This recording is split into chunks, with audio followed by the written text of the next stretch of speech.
ကဲဒီနေ့မနက်တော့တားငယ်လေးအင်ကြီးတွေကိုကိုယ်တိုင်လက်နဲ့ဆော့ပါမယ်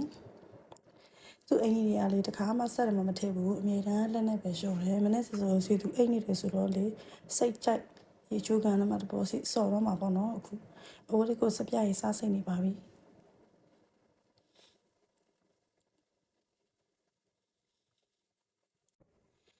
ငယ်လေးအင်းကြီးတွေဆိုလို့ရှိရင်တခါမှလည်းမျိုးဘဒုနဲ့မှလည်းမရောဆိုဘူးပေါ့နော်အဲ့ဒါကကလေး3ယောက်လောက်ပါပဲ3ယောက်လုံးကလေးငယ်ငယ်အချိန်မှာဆိုလို့ရှိရင်အမြဲတမ်း free ကိုယ်တိုင်ပဲလက်နဲ့ပဲဆိုတော့ပေါ့နော်တခါမှဆက်တယ်မှာလူကြီးအင်းကြီးတွေနဲ့သူတို့အင်းကြီးတွေကိုမရောထည့်ဘူးအာရီချွေးကနေမှစော်မယ်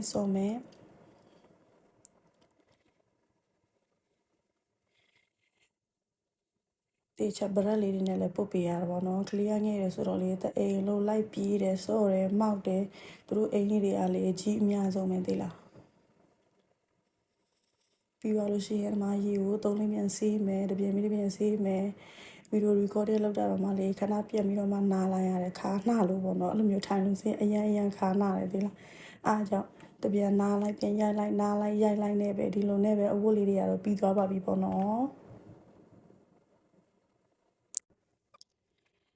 အကုန်လုံးလဲဆော်လို့ပြီးသွားပြီဆိုတော့ဒီဟာလေးကိုကူတောင်ထဲမှာအရင်ဆုံးရေတော့စစ်ထားလိုက်မှာပေါ့နော်ကူတောင်ထဲမှာအခုလိုမျိုးလေးတွေရေစစ်ပြီးသွားမှနည်းနည်းလေး6ကနေမှဖရီကာ6ဆက်တွေကိုထည့်တာပါ